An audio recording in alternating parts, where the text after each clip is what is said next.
Halo, anak-anak sekalian, selamat berjumpa kembali dengan Ibu hari ini. Kita akan membahas kembali tentang peredaran darah jantung. Sebelumnya kita sudah belajar di bab 2, yaitu tentang apa saja yang termasuk di sistem kardiovaskuler. Jadi kemarin kita sudah membahas komponen darah dan pembuluh darah serta jantung. Jadi hari ini kita akan belajar tentang peredaran darah jantung. Jadi bagaimana jantung itu bekerja memompa darah ke seluruh tubuh dan mengembalikan kembali ke jantung.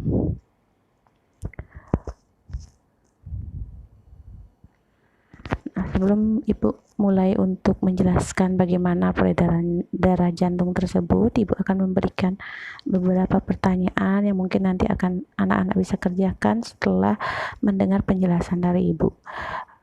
Di sini ada 2 soal yang Ibu cantumkan, yaitu yang pertama diminta adalah menjelaskan perbedaan antara peredaran darah sistemik dan pulmonal.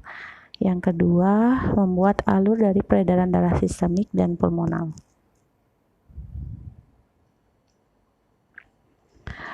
Baik, selanjutnya di sini ada gambar jantung gitu ya, dengan bagian-bagian dari jantung.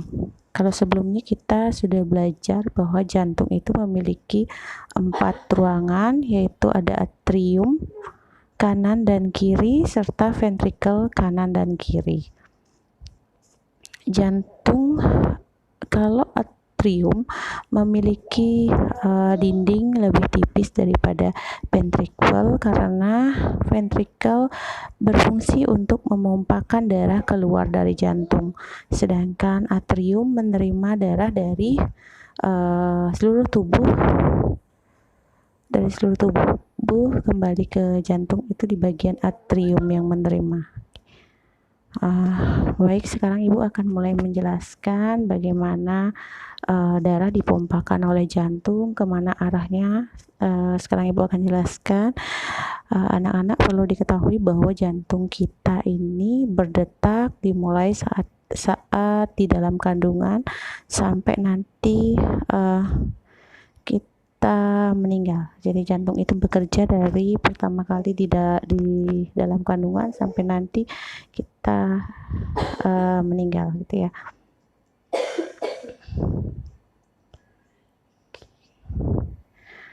Nah, untuk pembuluh darah di sini pada sistem peredaran darah jantung itu yang berperan adalah 2 pembuluh darah, yaitu pembuluh darah vena dan pembuluh darah arteri.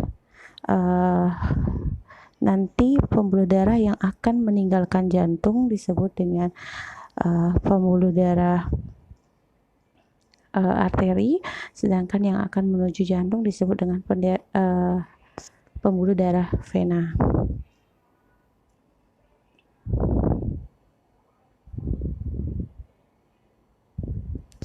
Oke. Ibu akan mulai. Jadi darah yang mengandung kaya oksigen berada di bagian darah yang kaya akan oksigen berada di bagian kiri dari jantung. Sedangkan darah yang miskin oksigen, kaya dengan karbon dioksida, itu berada di kanan dari jantung. Jadi posisi jantung kita ini ada di rongga dada sebelah kiri. Bentuknya sekilas seperti di gambar gitu ya. Jadi dari ventrikel kiri dari ventrikel kiri, darah yang kaya oksigen akan diedarkan ke seluruh tubuh melalui katup yang namanya katup aorta. Jadi di sini katup aorta diedarkan ke seluruh tubuh melalui katup aorta. Jadi aorta ini adalah pembuluh arteri yang paling besar yang akan mengedarkan darah yang kaya akan oksigen ke seluruh tubuh. ke bagian ekstremitas bawah, ke leher kepala, dan ekstremitas atas. Setelah darah yang kaya akan oksigen dialirkan ke seluruh tubuh, darah akan kembali ke jantung. Darah akan mengalami pertukaran di pembuluh darah kapiler, gitu ya, pertukaran antara O2 dengan CO2. O2 ini yang akan memberikan nutrisi kepada seluruh tubuh dan seluruh jaringan tubuh, ya, dan akan bertukar tempatnya dengan karbon dioksida di pembuluh darah kapiler. Setelah bertukar tempat, darah akan mengandung CO2. Kayak CO2 akan diteruskan ke darah yang mengandung yang kaya akan CO2 akan dikembalikan ke jantung melalui pembuluh vena, namanya pembuluh vena cava inferior. Kalau darah dari ekstremitas dari bagian bawah tubuh itu akan masuk melalui vena cava inferior, dan bagian atas tubuh akan masuk melalui vena cava superior. Dari kedua vena tersebut, darah akan masuk ke atrium kanan. Di atrium kanan masih kaya dengan CO2. Dari atrium kanan, darah akan diteruskan ke ventrikel kanan melalui katup yang namanya adalah katup trikuspid.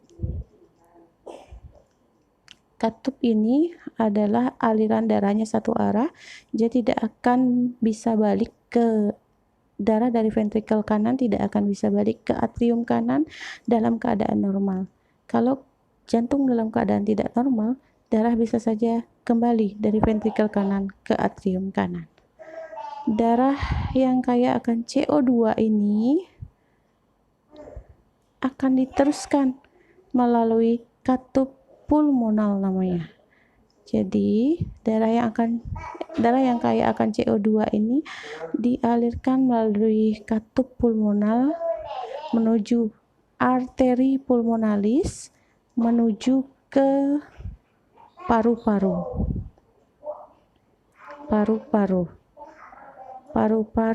kanan dan kiri. Ini katup pulmonal yang warna ungu. Jadi ini ada paru-paru di sini kanan dan kiri. Darah dari ventrikel kanan masuk ke katup pulmonal, masuk ke arteri pulmonalis kanan dan kiri, gitu ya. Di paru-paru akan terjadi pertukaran CO2 menjadi O2. Ketika darah sudah dibersihkan di paru-paru, darah akan kembali mengandung kaya akan oksigen. Nah, darah yang kaya akan oksigen ini dialirkan kembali ke jantung melalui vena pulmonal kanan dan kiri.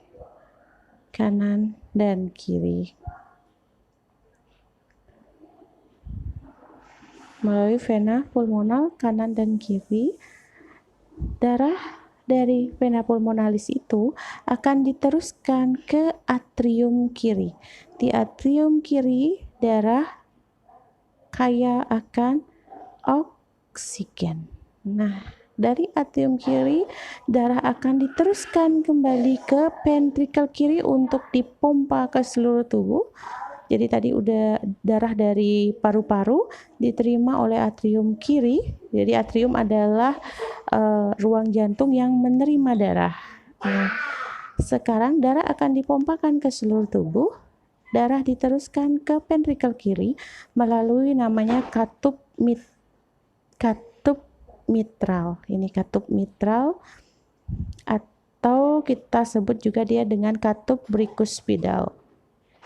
Nah, darah yang kaya akan oksigen ini diteruskan ke ventrikel kiri. Lalu seperti sebelumnya Ibu sudah jelaskan, dari ventrikel kiri ini darah akan dipompakan oleh jantung menuju ke seluruh tubuh melalui katup aorta, diteruskan ke aorta, dari aorta diteruskan menuju ke seluruh tubuh. Nah, sekian yang bisa Ibu jelaskan tentang bagaimana sistem peredaran darah jantung, bagaimana darah di dalam jantung itu difungsikan ke seluruh tubuh dan dikembalikan kembali ke jantung. Nah, sekarang dari penjelasan yang Ibu sudah jelaskan, sebelumnya ada soal tersebut menyebutkan untuk mencari apa itu peredaran darah pulmonal dan peredaran darah sistemik.